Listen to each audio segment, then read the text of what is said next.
Hey guys, what's up? Welcome back here to today's edition of Intuitive Angling, and man, appreciate you guys coming by the channel and checking it out and spending some of your day with me. Guys, today I want to talk about why big bass are becoming increasingly more rare every single year, and this is a trend I've noticed for a long time now. And who doesn't like to catch big ones? And it's like when you start losing the number of big fish that we've seen, especially over the past 10 years or so, I think it needs to be drawn out and, brought to attention. So we're going to talk a little bit about that, sort of give you the reasons I think this has happened, and maybe offer a few solutions along the road there too. Also, guys, just a couple quick housekeeping tips before we get started here. I'd just like to invite everybody, if you haven't considered hitting that subscribe button here to the channel, that's a great way to support Intuitive Angling here. It's free and easy. Right now, we've only got like 30% of the people that watch the videos are actually subscribed. And subscribing, guys, goes a long way to help YouTube push the channel out to help it grow. So big thank you for everybody that's done that. And also, guys, if you want to go to the next level on Intuitive Angling, you can be a channel member. And channel members get things like free videos every week that are not seen by the public, and you get access to my email address for your fishing questions. So just hit the join button on my YouTube homepage for information there. I appreciate that, and thank you very much for everybody that uses all the links I put in my video descriptions. I really appreciate the support there. Okay, one of the things that I have noticed more than anything in bass fishing since I've been fishing, pretty consistently since about the late 1970s, is the decline in the number of big fish that you catch and the number of big fish there are, period. Now, there's been sort of cycles that we've went through in here.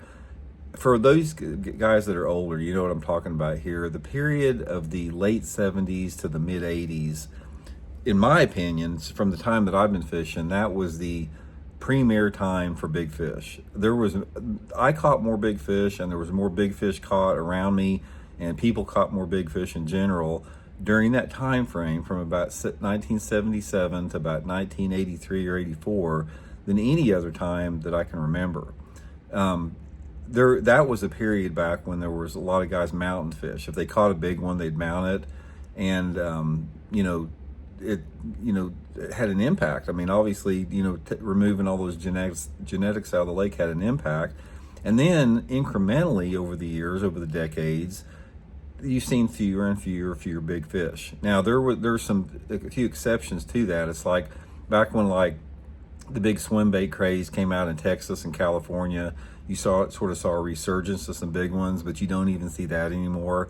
I remember, over the past 30 or 40 years, somebody would catch a giant either in California or Texas, like an 18 or 20 pounder, pretty much about every year or every other year.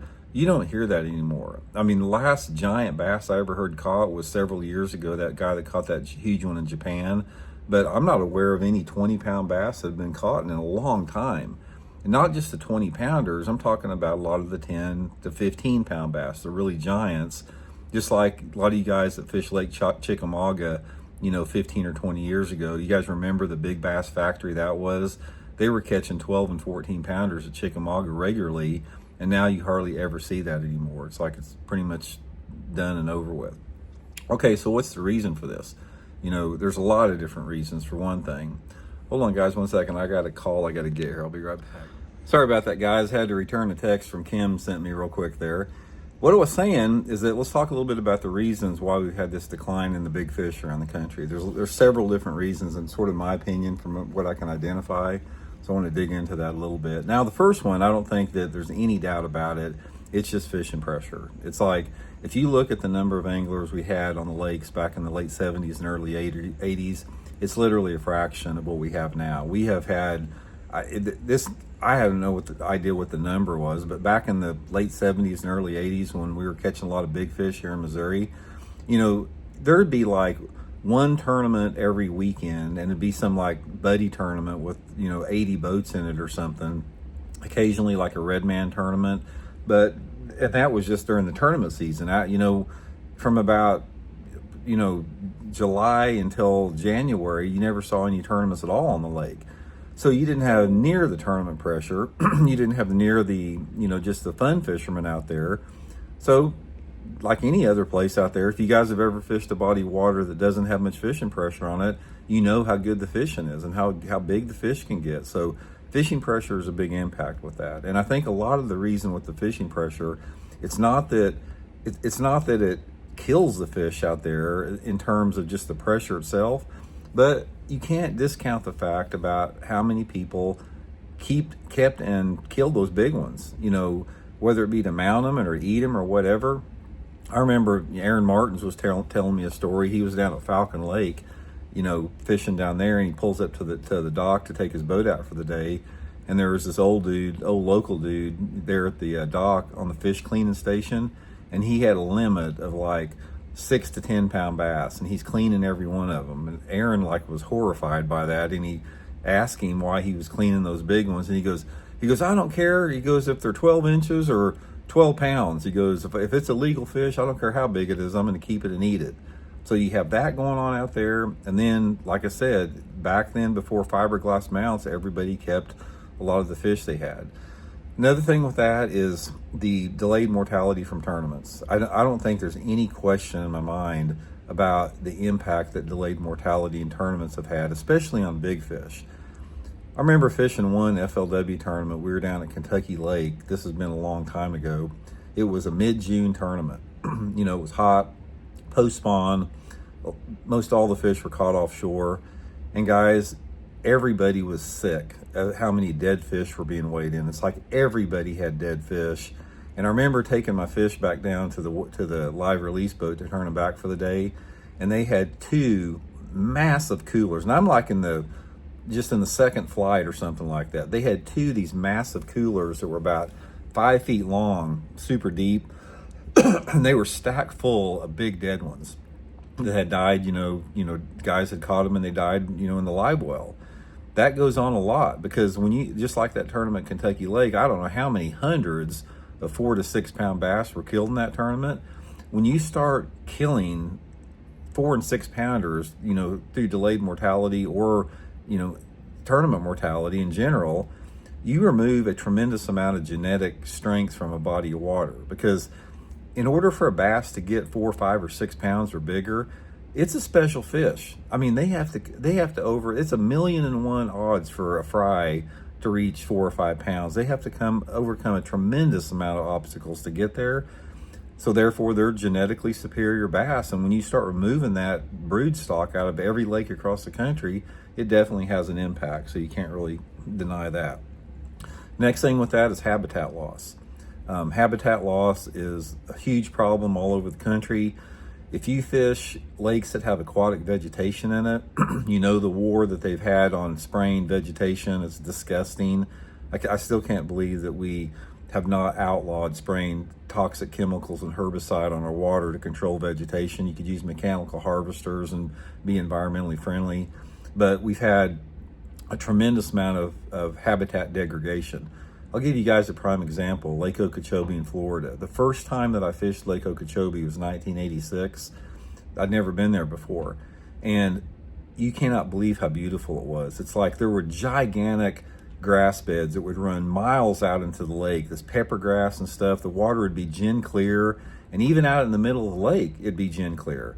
Now, fast forward to 2025, Lake Okeechobee is a septic tank. It's a mud pit. It's like there's very, very few areas of the lake that have any vegetation, and the only clean water that you have in some of those areas are way back and behind the vegetation. But the whole lake's muddy. I mean, literally, it's like chocolate milk. And all of those areas that produced back in the mid-'80s at Okeechobee, there's no fish in them anymore. It's just the habitat's been ruined from all the overspraying and all the fertilizers and chemicals dumped into the lake. And this is a prime example of what we've seen with a lot of lakes with aquatic vegetation. And in other lakes across the country, like for example here at Table Rock Lake where I'm at, Table Rock Lake was a flooded lake that had tons of standing timber in it. Most all the standing timber's rotted out of it. There's submergent timber, but the standing timber's rotted out. Grand Lake in Oklahoma is another example, guys. Back in the early 80s at Grand Lake, there were hundreds of acres, probably thousands of acres of willow trees on the lake. Willow trees growing everywhere, and gator grass sticking out of the water. And over the course of the last 20 or 30 years, all those stupid real estate developers came in there and they go in through there and they bulldoze out all the willow trees and all the buckbrush so they can put in RV parks or houses or something. And the willow tree and buckbrush habitat has been devastated. Probably 80% of it's been taken out of the lake since the early and mid 80s. And it's happening in your part of the country too. Every lake across the country will have a tremendous habitat loss. And if you don't have good habitat and a good forage base, you're never going to have big fish. Big fish have got to have good habitat. You know, they've got to have thick habitat, or they got to have a habitat where they can escape to, have a sanctuary. And that's why now so many of the big fish that you see getting caught are getting caught spotlighting out in the middle of the lake by some of those fish that they've just turned into roamers. So that's another aspect with it. Technology is another big part. It's like we have gotten so good at catching fish, even if there's not as many fish or as many big ones, that there's no stone unturned. It's like if you look at the technological advancements that we have had in rods and reels and lures and boats and electronic technology over the past 40 years, you know, we have basically become too good at catching fish. And there's this illusion a lot of times that's created that, you know, just because you see decent weights and good weights in tournaments now, that the fishing's okay and the fishing's good. That's an illusion, guys. That's an illusion because the increase in the advancements in technology that allows us to find fish that we never knew were there before, you know, keeps those numbers up. But in reality, if you would use the same techniques and technology that we used back in 1980 in 2025, you'd see how tough the fishing is. So technology has had a huge part to play in it. And another thing is I just think the fish have evolved to get smarter. I mean, every creature on this planet evolves. I mean, we're all in an evolutionary process to adapt to changing conditions and adapting to our environment. And I think on some cellular, biological level, the bass have done that. You know, they've been here on this planet for 3 million years, and they've survived by adapting. So they have to adapt now to this increase in fishing pressure, the increase in noise on the lake, you know, different type of techniques that are, you know, new out there. And they're just smarter. I mean, we're dealing with a population of bass now that are smarter than they've ever been, especially big ones. And I'll tell you how smart big ones are, guys. There was 2 years ago, I was down at Table Rock fishing a big glide bait down there. The glide bait I had looked unbelievably realistic. It looked just like a dang gizzard shad. And during the course of the day, I had probably 6 or 7 big fish, like 4 to 7 pounders, that chased this, but not chased it, but they followed my glide bait and they studied it, and none of them even got close to it. It's like they'd hang back 3 or 4 feet behind it. I could see it because the water was super clear. They'd hang back 3 or 4 feet behind the glide bait and they'd follow it for maybe 20 feet, and then all of a sudden they just turn away like they weren't interested. They're wise, they're super smart. But if you would have thrown that same glide bait in 1975 down at Table Rock Lake, those same fish would have probably annihilated the thing. So anyway, guys, that is some of the reasons why we don't have the big ones. I'm not real optimistic that we're ever going to see the big fish like we did before. I think there's too many factors against us on that. But nevertheless, I'm not saying you can't occasionally catch a big one, but for you guys that were around back in the day like I was back in the 70s, you know what I'm talking about. It's like there's no comparison. I talk a lot about when I was fishing tournaments at Table Rock Lake back in the 70s and 80s, it took an 8 to 9.5 pounder to win every single big bass of the day. Now at Table Rock Lake, it usually takes about a 5 pounder. So that's the changes we've seen over the years. So anyway, guys, thanks for tuning into the video. Appreciate it. We'll talk later.